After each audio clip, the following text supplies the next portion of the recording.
Welcome everyone, my name is Brendan Snyder. Thank you for joining me. This is New Music Finds episode number 13, and it's where I like to collect together all the new music that I purchased over the last week and present it to you. And so I've got new stuff that comes from record stores, online retailers, Amazon, eBay, and more places like that. And for this particular week, I've got 12 new CDs to go through, 6 new releases, and 6 new music finds. But before we go any further and dive into all of that, if you're new to my channel, and you haven't already hit the subscribe button, please click the button. Also leave a comment, hit like, all those things help support my channel. I would greatly appreciate it. And if you enjoyed the video or you know someone that would, please share it out on social media as well. That would also help. And of course, by subscribing, you'll be able to stay up to date on all that's going on in the world of music, just like this with New Music Finds episode number 13.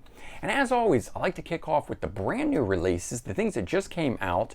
And first one up here is Gilby Clarke, The Gospel Truth. Came out on May 7th, but I just got my CD, so a little behind on this one, which is why I'm including it here in this week. Now, for streaming, you could actually stream it 2 weeks earlier than the May 7th release, which is kind of weird that they released it digitally first, but CD edition is out now. You can get a hold of it.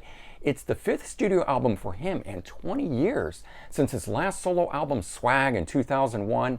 And so this one here is only 33 minutes. It's a bit on the short side, but it is all rockers, no ballads, so rockin' start to finish on this. And the cool thing is it picks up right where he left off 20 years ago, continues that garage rock styling that he's known for, got some dirty, sleazy guitars mixed in there, some amazing solos, and those blues rock rhythms that we love from him. Very good in my opinion.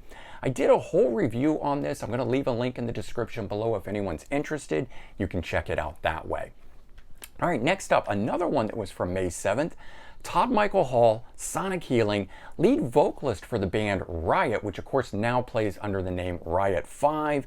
And he also appeared on the 18th season of The Voice to critical acclaim. There's some really cool YouTube videos out there if you just, search his name. And great to see a metal vocalist of his caliber get the praise that he deserved to get on that show. Now this album here is cool because it actually has Kurt Vanderhoof of Metal Church playing guitar. They co-wrote all the songs together on this.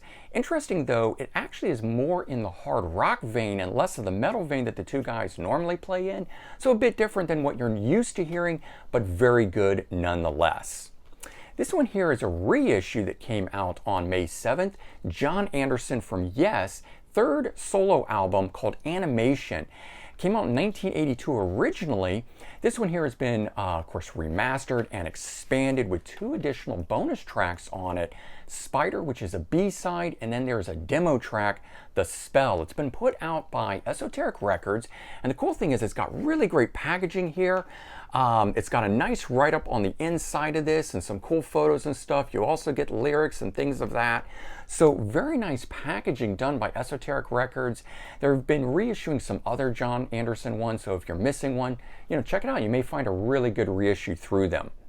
Okay, up next we've got another Yes one here, which is, I've got the Yes shirt on and we're doing this here.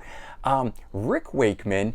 This one here, Yes Solos 1971 to 2003, which is a collection of live solos and improv. This I ordered off of his website. Don't know if it's available on Amazon or any of the stores. I didn't see it, at least not yet.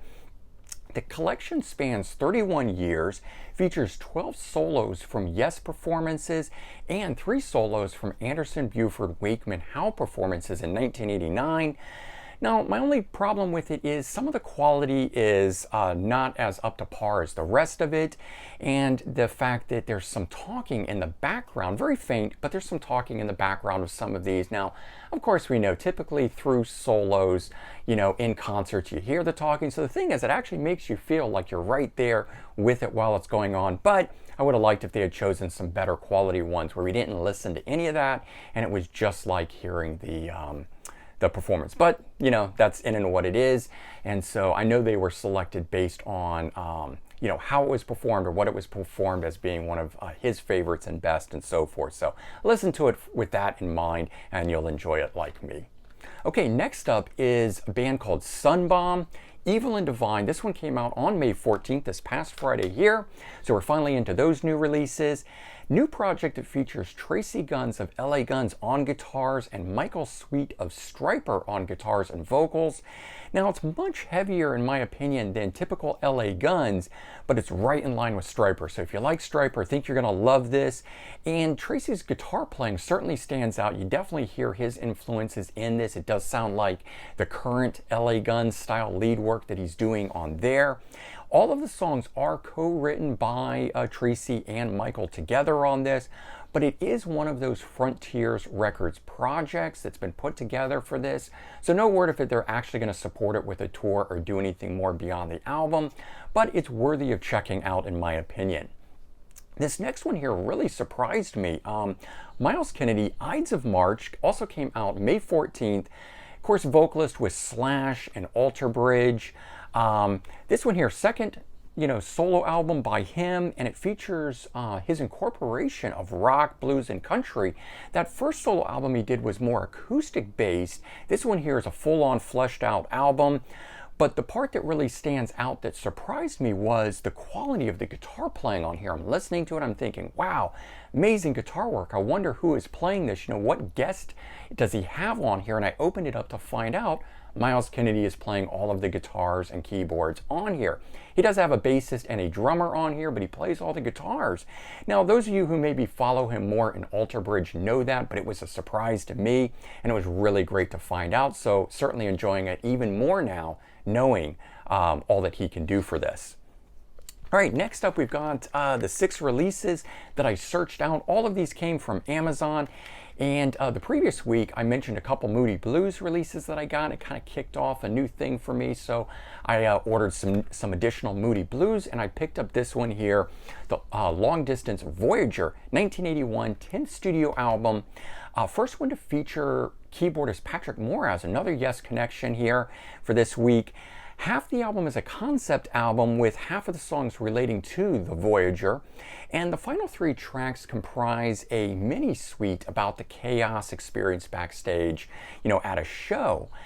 I didn't know that going into this, so I'm listening to it, and it was kind of separated like that, and I kind of was like, well, I really like the front half, but what's this, last half of this thing? And I did recognize that they were written by different, members of the band and whatnot, but that's the kind of information I would love to be included in the album to actually tell me things like that. For me, knowing that makes the listening experience so much more enjoyable. Hence, the reason I'm telling you guys about it, if you don't already know it, at least this way you're getting that information, because I do think it's worth knowing. And the album cover painting is cool. This is actually a painting from 1840 called Punch, but the reason I point it out is it's actually got the NASA Voyager spacecraft right there, so Long Distance Voyager tying in NASA's Voyager spacecraft. I thought that was kind of a cool reference there. Next up, another Moody Blues called The Present, 1983, 11th studio album by these guys, and the album was sequenced to capitalize on the success of the previous album, Long Distance Voyager, which had those Justin Hayward tracks up front and the Ray Thomas tracks towards the end. So they did the same thing here. Don't know if it helped it or didn't help it, but that was a particularly specific thing for them to have done for this. And then I wanted to mention this cover art here for a different reason, though, than what I mentioned on the previous one. This one here is based on a Mayfield Parish painting called Daybreak, 1922. Now, I was at my local record store as a kid, and I'm thumbing through the section. The records were cheap at this time. And this one caught my eye. I had seen this in a history book or something while in school, and I thought, wow, who is this musical artist using this painting I just had to learn about in school? And so I bought it and gave it a shot and fell in love with it. So I was a fan of this album early on. Didn't really do much more exploration into the Moody Blues beyond that until just recently, and of course now I'm diving into a bunch more here. But I thought that was kind of cool, for a band to be using a famous piece of art that way, and turns out they've done that on a number of their albums. Next up is now what is my favorite Moody Blues album, The Other Side of Life from 1986. It's their 12th studio album and was the first album where Ray Thomas actually took sort of a back seat and wasn't a major player on this one. But this one here focuses on lush sonic textures and rich melodies and their layered vocal arrangements and so forth, and much more of that 80s sound in this one here, which is probably why I like it. I don't really know, but I feel like I've heard this before or know it before, so maybe I do know some of it, or it's something that's very familiar, even though I don't know the tracks on it. But I popped this one on here and it just felt very familiar, like I knew it. And again, maybe that's just the album, or maybe I actually have heard it in the past and just don't know it. But I'm very much enjoying that album, and at this point right now, it's definitely my favorite one. And then I went ahead and picked up one more, the album right after that one, Sur la Mer, and I don't know if I'm saying that right or not, a 1988 13th studio album by the Moody Blues. And this one here has Ray Thomas not appearing on the album, but he's still listed as a band member. And it features the song I Know You're Out There Somewhere, which was actually a song that was written as a sequel to the big hit off of this album, Your Wildest Dreams. So kind of cool that there was the connection there, which was another reason why I went ahead and picked it up, just knowing that there was that connection within it. And of course on that album they're exploring the synth pop genre even more on it.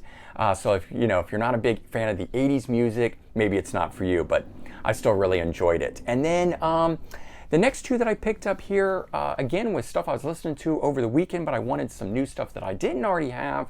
Nazareth, Loud and Proud, 1973, fourth studio album, second to be released in 1973, and I miss those days where you could actually get 2 records a year, 3 records a year kind of thing. Just doesn't really happen anymore. Features 5 originals and 3 cover songs, including the big hit This Flight Tonight, the Joni Mitchell cover. And the final one I picked up, Nazareth, The Full Circle, spelled F-O-O-L, Full Circle, 1981, 12th studio album, and notable for having had some reggae influence in a number of the tracks. And then also I read this. Pete Agnew has commented on it, saying that this is the closest the band ever came to a concept album where they injected some humor into a very serious subject matter. And then also they've got only 1 cover song on this, as opposed to usually having more, but it's got a cool live version of J.J. Cale's Cocaine on it.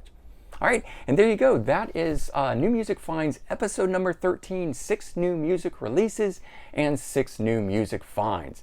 I hope you guys enjoyed this, and if you did, please remember to comment, like, and subscribe. Let me know your thoughts. I hope everyone has a great day, and I'll talk to you all real soon. Bye, everyone.